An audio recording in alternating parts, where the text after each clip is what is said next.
Welcome to Little Miss Birthday and Friends. Before we go any further, I'd like to introduce you to a very good friend of mine. Say hello to Little Miss Birthday. Hello, and a happy birthday to you if it's your birthday today or sometime soon. Thank you, Little Miss Birthday. In this special birthday collection of Little Miss stories, we're going to hear about lots of your favourite Little Miss characters, including Little Miss Fun, Little Miss Tidy, and Little Miss Shy. But first, let's hear a story all about Little Miss Birthday herself. Oh, goody!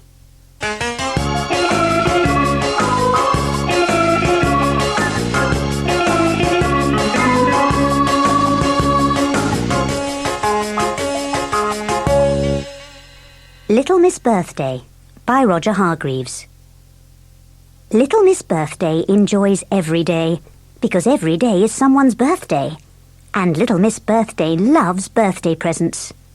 She loves choosing presents, she loves wrapping presents, and she loves giving presents. And she is very good at choosing presents. Little Miss Birthday prides herself on always picking the perfect present, however fussy the person might be. Last year, she gave Mr. Fussy a tiny iron for ironing his shoelaces. It was exactly what he wanted. Nobody is sure if they have ever seen Mr. Fussy look quite so happy. She gave Little Miss Star a radio, which gives her a round of applause every time she turns it on. And she gave Mr. Bump a bed with no legs. No more going bump in the night for Mr. Bump when he falls out of bed. Little Miss Birthday has a birthday book to help her keep track of everyone's birthday. A very big birthday book. Last week, Little Miss Birthday was leafing through her book to see whose birthdays were coming up. Mr. Lazy, she read out loud. Easy peasy. I will give Mr. Lazy an alarm clock with a silent alarm. Now, who is next? Mr. Wrong. A puzzled expression settled across Little Miss Birthday's face. She could not think of anything to give to Mr. Wrong. Just think harder, she told herself. But the harder she thought, the more puzzled she became. Little Miss Birthday did not have a clue what to give Mr. Wrong for his birthday. Everything she could think of would be wrong. The next day, she had plenty of time to ponder this problem, because it was Little Miss Late's birthday. And Little Miss Late, it won't surprise you to hear, was late for her own birthday. When she finally turned up, she loved her present. A bus stop. No more running to the bus stop to catch the bus. She now always has one with her. That night, Little Miss Birthday hardly slept a wink. Mr. Wrong's birthday was drawing closer, and she still had no idea what to give him. The following day, Little Miss Birthday decided that the simplest thing to do was to visit Mr. Wrong and hope that would give her a few ideas. Mr. Wrong lives in a house that, well, just looks wrong. When Little Miss Birthday rang the doorbell, it did not go ding-dong. It did not even buzz. Do you know what noise it made? It went oink, oink. Come in, said Mr. Wrong as he answered the door and promptly stepped outside. Mr. Wrong and Little Miss Birthday made themselves comfortable in the garden. They had a long conversation, none of which made any sense to Little Miss Birthday, but she did have a very nice time. Though, unfortunately, their chat left Little Miss Birthday no nearer to solving the problem of what to give Mr. Wrong as a birthday present. The next day, Little Miss Birthday went for a walk. What would Mr. Wrong want more than anything else? She asked herself, watching the autumn leaves blowing past. Morning, Mr. Muddle, she said to Mr. Muddle, who was on his way to the shops. Or was he on his way back? He could never be sure. Afternoon, replied Mr. Muddle. Lovely summer's day we're enjoying. But it's not summer, said Little Miss Birthday. And then she had an idea. Of course! Thank you, Mr. Muddle, she cried, and rushed off to organise Mr. Wrong's birthday present. A few days later, it was Mr. Wrong's birthday.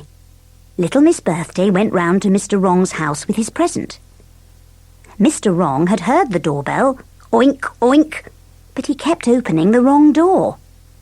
He had opened the pantry door, the cupboard door, and the fridge door before he finally opened the front door. "Goodbye, goodbye," greeted Mr. Wrong.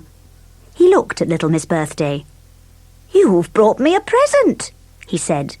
"It must be—" Before Mr. Wrong could utter another word, Little Miss Birthday cried, "Happy Christmas!" and gave him a present wrapped in Christmas paper. Mr. Wrong stood holding the present in astonishment. "I was just about to say it must be Christmas. And I was right," he exclaimed. Mr. Wrong was over the moon. Little Miss Birthday had given him the one thing he wanted more than anything else. Mr. Wrong wanted to be right. Mr. Wrong tore the wrapping paper off Little Miss Birthday's present. She had given him a sledge. "It's fantastic!" cried Mr. Wrong. "I've always wanted a bike." Little Miss Birthday just smiled.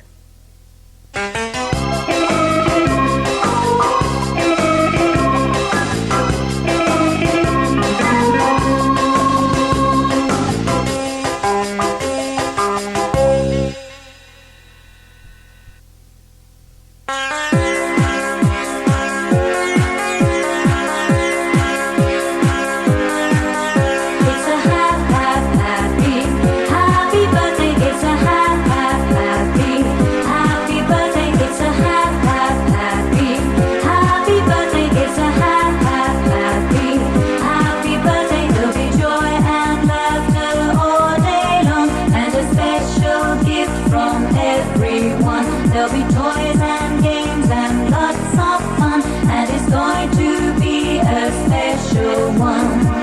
It's my little Miss Birthday song, and I'm going to sing it all day long.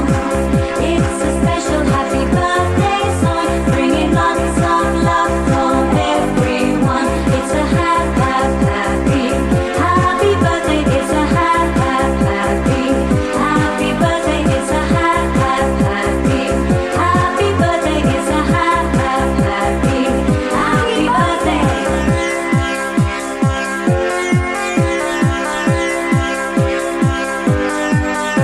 Every year a new one comes around. You're a little higher from the ground. Gather up your friends and bring them on to help us sing this birthday song.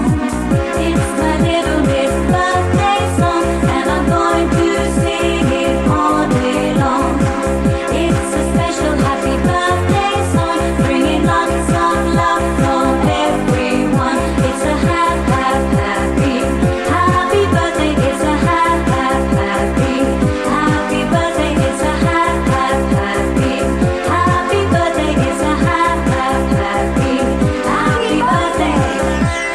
Little Miss Birthday enjoys every day, because every day is someone's birthday, and Little Miss Birthday loves birthday presents. Little Miss Birthday prides herself on always picking the perfect present.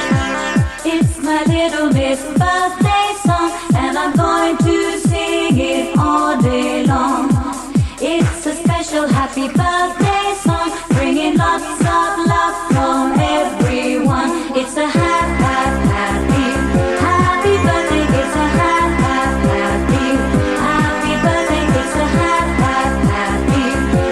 birthday. It's a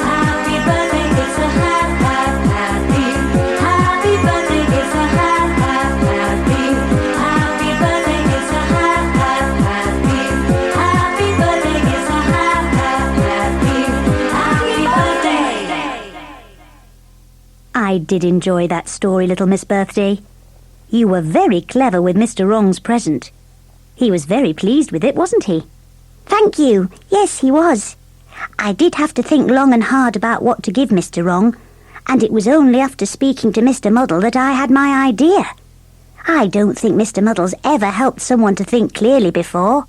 Having heard your story, Little Miss Birthday, it reminded me of one of our Little Miss friends who also gave one of the Mr. Men a Christmas present for their birthday. A Christmas present for their birthday? Really? Who could that be? Of all the Little Misses you know, who do you think it was? I expect it was Little Miss Naughty or Little Miss Bad. They like playing tricks like that on people. Oh no, it wasn't someone who was doing it as a trick. This little miss did it because it's just the sort of thing she'd do. Oh, that's good, because you don't want people to play tricks on other people for their birthday, do you? I like everyone to get nice surprises and presents to enjoy on their birthday. We all agree with that, Little Miss Birthday. Do you want to hear a story about this particular little miss? Oh, yes, please. And I hope whichever of the Mr. Men gets the Christmas present by mistake still has a happy birthday. When you hear which of the Mr. Men it is who gets the Christmas present, you will know they will have a very, very happy birthday. So let's listen to the story of Little Miss Contrary.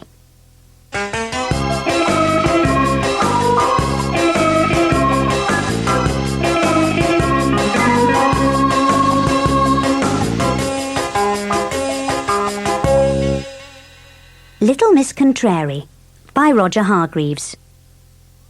Little Miss Contrary always did the opposite of what you would think she would do. For instance, if you asked her to switch on the television, she would switch on the light. For example, if you asked her the time, she would tell you the date. And she always said the opposite of what she really meant. Mind you, it wasn't exactly her fault. It was probably because she lived in a place called Muddle Land, where everything is so mixed up and muddled you don't know whether you are coming or going. Or going and coming, as they say in Muddle Land. It's a very strange place indeed. The worms don't live in holes in Muddle Land. They live in trees. And the birds live in holes. And if you want a loaf of bread, you don't go to the baker's. You go to the butcher's. The baker sells bananas. One morning, Little Miss Contrary was having breakfast. Roast beef and Yorkshire pudding. There was a knock at the door. Little Miss Contrary didn't hear it at first because it was more of a tap than a knock. Tap, tap, tap. But she did hear it eventually and went to see who it was. She opened the door. "Hello," said a little voice. Little Miss Contrary looked down, and down again, and there stood Mr. Small. He raised his hat. "Hello," he said again. "Goodbye," smiled Little Miss Contrary. Mr. Small looked puzzled, as well he might. "I wonder if you can help me?" he asked. Little Miss Contrary smiled. "Of course I can't," she said. "Oh dear," said Mr. Small. "You see, I'm lost." "Well," she said, "nice to meet you, Mr. Lost." No, said Mr. Small. "I'm trying to find someone called Little Miss Contrary." "That's you," laughed Little Miss Contrary. "I have a letter for her," said Mr. Small. "Oh, bad," she said. "I don't get any telephone calls." "I think I'll go," said the confused Mr. Small. "Goodbye." "Hello," said Little Miss Contrary, and shut the door. Mr. Small went home, shaking his head. The letter was from Mr. Happy, inviting Little Miss Contrary to his birthday party. Mr. Happy had never met Little Miss Contrary, but he had heard about her and thought it would be nice to have her to his party. The invitation was for 3 o'clock on Tuesday, the 14th of March.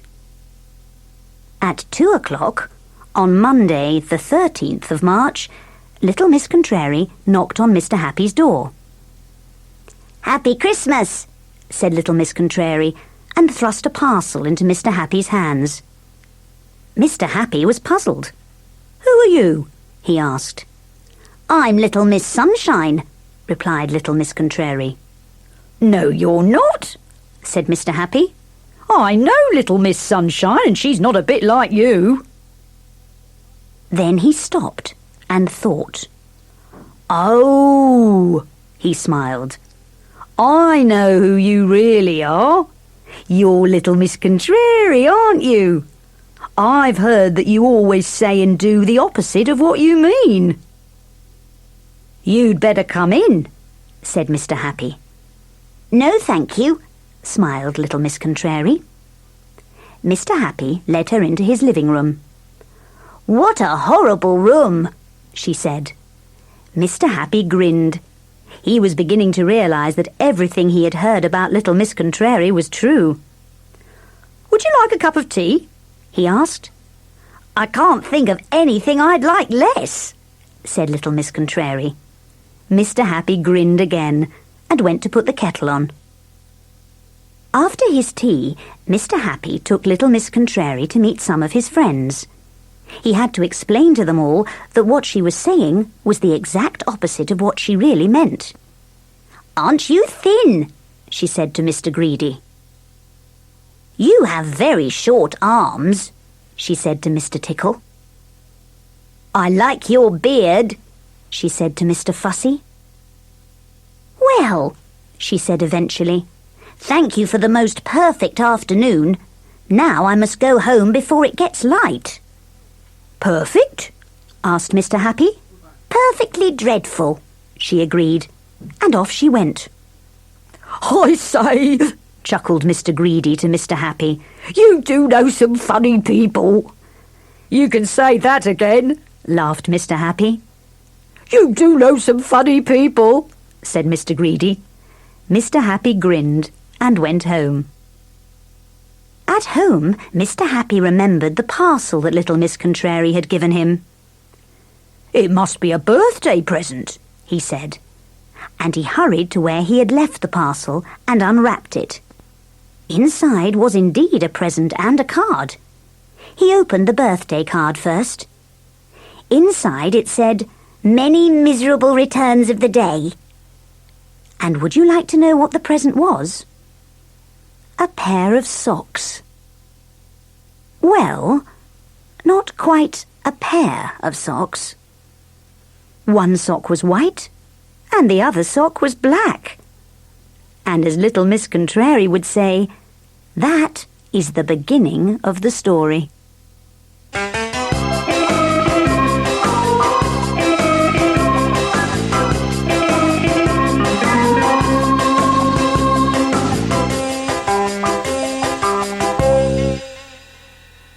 I enjoyed that story, and it did have a happy ending after all.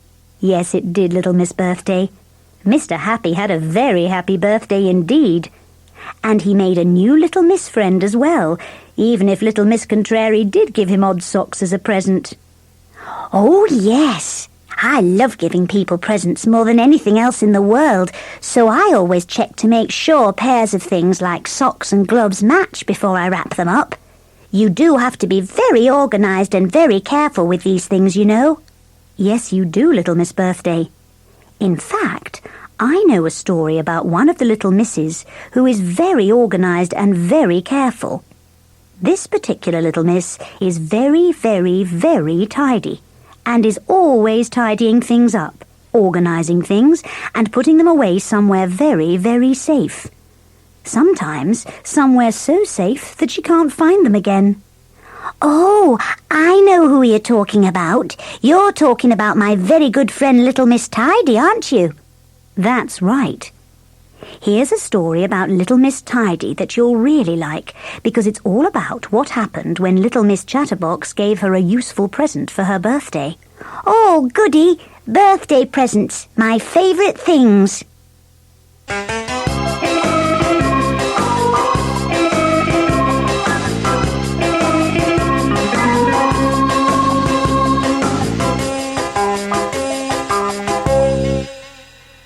Little Miss Tidy by Roger Hargreaves. Little Miss Tidy was an extraordinarily tidy person. In Little Miss Tidy's house, everything had its place. She had a huge handbag, which she would fill with all sorts of things until she had time to put them away tidily. Then there were all her boxes.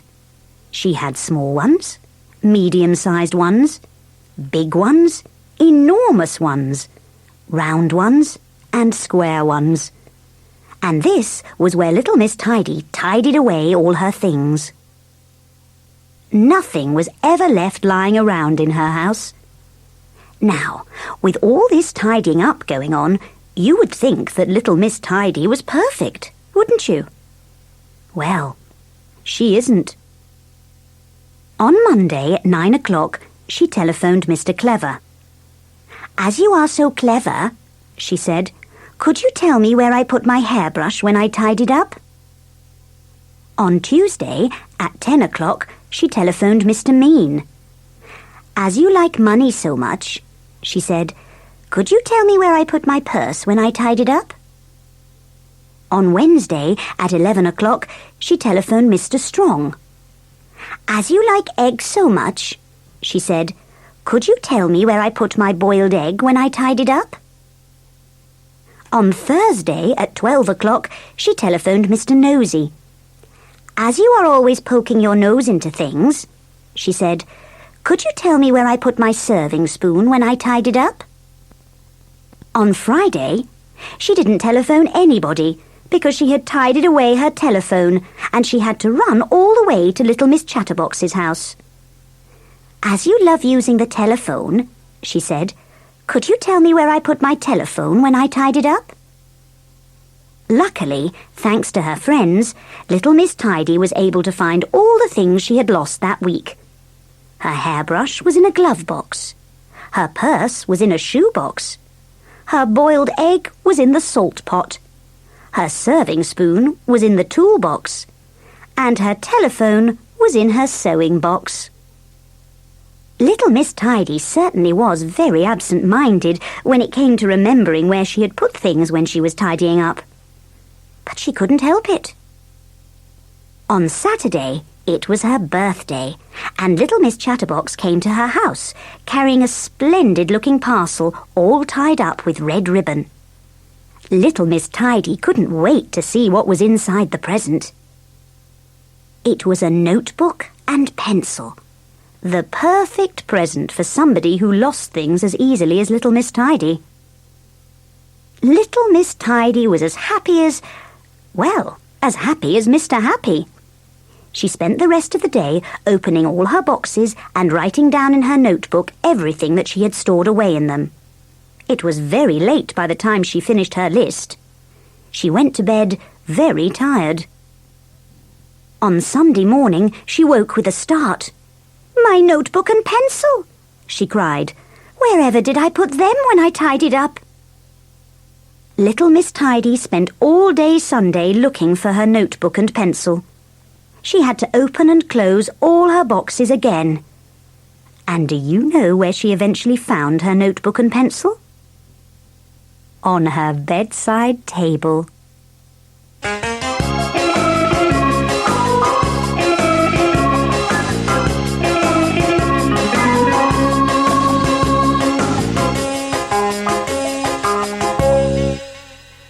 Thank goodness little Miss Tidy found her notebook and pencil. That was a very useful present, wasn't it? Yes, it was. We've come to the end of side 1 of the Little Miss Birthday and Friends cassette. What? Already? I hadn't noticed because of all this birthday fun we're having. That's right. Now please stop the cassette. Wind it on to the end of the side and then turn it over for side 2. We'll see you there.